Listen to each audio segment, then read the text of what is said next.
We are at day one, DFW Startup Week. This is the Catalyst Effect podcast, and I am your host, Isaac Carter. All right, so I am here with another founder, Christa. You have tell us about yourself and about your company. Okay. Hello, everyone. My name is Christa Griffin. I'm originally from Milwaukee, Wisconsin, but I love Milwaukee. Really? Yeah. Please. What's your beer cheese soup? Love it. And the Packers and the Bucks. So I'm originally from Milwaukee, Wisconsin. I've been in Dallas for 6 years. And then I'm also the founder of Workforce Reset Rise, which is a workforce readiness company. Okay. And what we do is we support young adults and teens with resume prep, leveraging AI, confidence building, as well as mock interviews, and really just preparing the next generation for the workforce is what we focus on. Love that. I remember when I came out of college and I was ready to go get a job, I didn't know what to do. The resumes, what is that?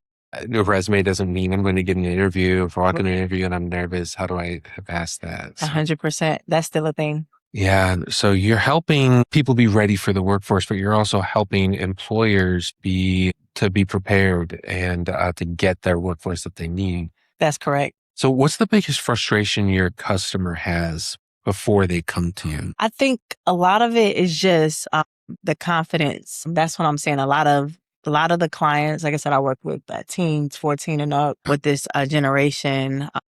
They are just lacking the confidence and the eye contact, and really it's just like believing in themselves. So I'm just trying to work with them through that, give them something to look forward to. And then on the flip side of that, employers are just saying like these, the students and the next generation, they're lacking the soft skills that they're looking for. Yeah, it's sad. A lot of people that need a job, they lack confidence in themselves. And that's the one thing that they need the most to 100%. get the job, because you're yourself. Exactly. And Jeb Blount wrote a book called Fanatical Prospecting, and he said that a lot of times people fail because they're afraid of rejection.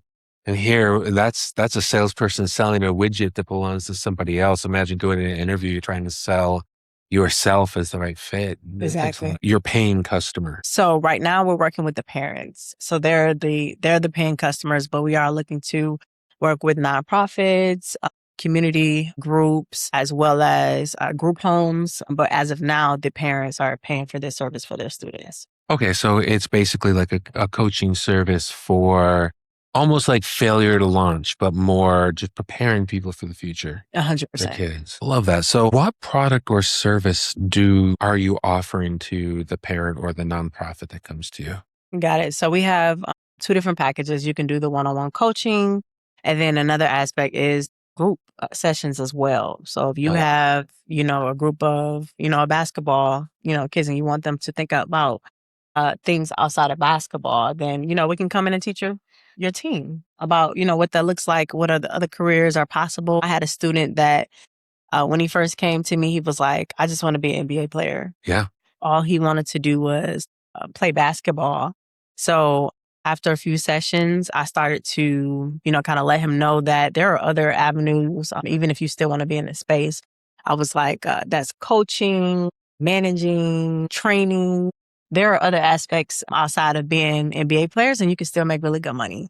So So when you're doing sales, one important thing is to be specific. So these packages, do you have the pricing worked out on the packages? Yeah, so we do have pricing. It really depends on the organization, the size, the budget. And we definitely work with all groups, both big and small. So it's going to vary, but depending on what you need, because if you need, 2-3 sessions, that's going to look different from like an 8-week program. Okay. So it all depends on what you're looking for. So if I was looking for my daughter, I wanted to give her like a training package, a program, what would that look like? So for like a one-on-one coaching? Yeah. So it would just be per session. So typically that's about $50 on a session. Okay. Well, let's work on the price a little bit offline. Yeah, I've got some ideas for you there. Okay. Awesome. So what difference is in your approach versus other people? So what's interesting with my approach is I do come from a talent acquisition background. I have my MBA as well. So I've been in the HR corporate space for the past 8 years. So I've worked with hiring managers. I've worked with, teams. So I know what hiring managers are looking for. I know what skills they're looking for, what's important for them. And within the first 2 to 3 minutes of looking at your resume. So I offer that insight of knowing what employers are looking for, what skills need to be worked on, that confidence building and coaching. So over the span of my career, I'm like, I can see where the gaps are. So I'm filling in the gaps. A lot of people that work in this space, they don't necessarily come from talent acquisition backgrounds. They, typically come from from a coaching perspective, but I offer a different perspective because I've actually been on both sides of the field. That's awesome. What's something that you've accomplished that gives customers confidence? What's something that I've accomplished that gives customers confidence? Yeah, a use case, a story. Okay, Let's give us a success story. So something that I'm very, very proud of is I am an author as well. So I actually have 2 published books out. So that is something that I'm extremely proud of because when I wrote the book back in 2018, I didn't know any authors at the time. Now I know several authors. Yeah. So just creating a goal for myself and just staying on the course and challenging myself. Great example, Philip. Yes. Yeah, thank you. Thank you. And not knowing anybody in this space, but still doing it scared. So that's my recommendation to everyone. Even if you don't know any person in the space that you want to be in, even if you don't feel confident, do it scared and do it anyway. So yeah, that's really, give us your biggest success story from somebody that you've coached or mentored. So one of my biggest success stories, I was tutoring a guy he's a 17-year-old student. When he first came to me, he did not know what a resume was.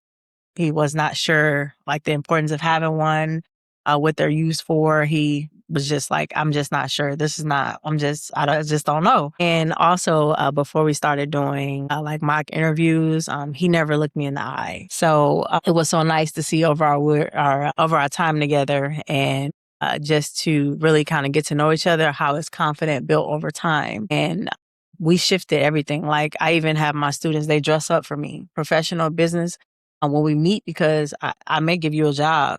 So yeah. I like for people I want you to dress how you want to be addressed. So did he get a job? So he's in the process now of working through that, but he did get a couple of interviews. So, great. That's one thing I have to teach my students. Even though you'll get interviews, that doesn't necessarily mean you'll get a job, but it's through, that confidence building, showing up and knocking on the doors anyway. Mm-hmm. That's what's important. And I feel like it builds that for them. Yeah. And what people don't understand is change doesn't come overnight. Exactly. It comes through, I've been learning a lot about what happens to your brain when you have trauma. Yeah. And the steps that bring you healing, that bring you success, don't happen overnight. So sometimes just the first step that you take is the one that will eventually get you to your dreams, but it takes time. Exactly. It takes consistency. And employers, they want to see that consistency. They want to believe in you. Exactly. A lot of people don't understand that. They want to believe in you as much as anybody else does. You just have to give them a reason to do it. Exactly. You have to not be afraid to put yourself out there. And I think that's what we're teaching the kids. What excites you the most about the direction your company is heading right now? What's most exciting to me is just the impact that we're going to have, one success story at a time. So I'm just excited about the partnerships, and we are working with companies as well. We're going to start those community partnerships so that we can at least guarantee an interview, and some opportunities will turn into full-time, at least part-time jobs, whether in high school, and the opportunities are endless. So kind of like negotiated internships, apprenticeships. Agreed. Yes. I love that. So I'm excited about the impact. So if somebody wants to reach you, how can they reach out to you right now? So on my social media, we're workforceresetrise.org. That is my website. I have all of my information, the phone number, the email, and we want to work with your groups, your youth. We want to work with you in any capacity, whatever that looks like. If you need workforce development, we want to be that one-stop shop. Thanks so much. I love what you're doing. Thank you. I appreciate that. Thank you for being here.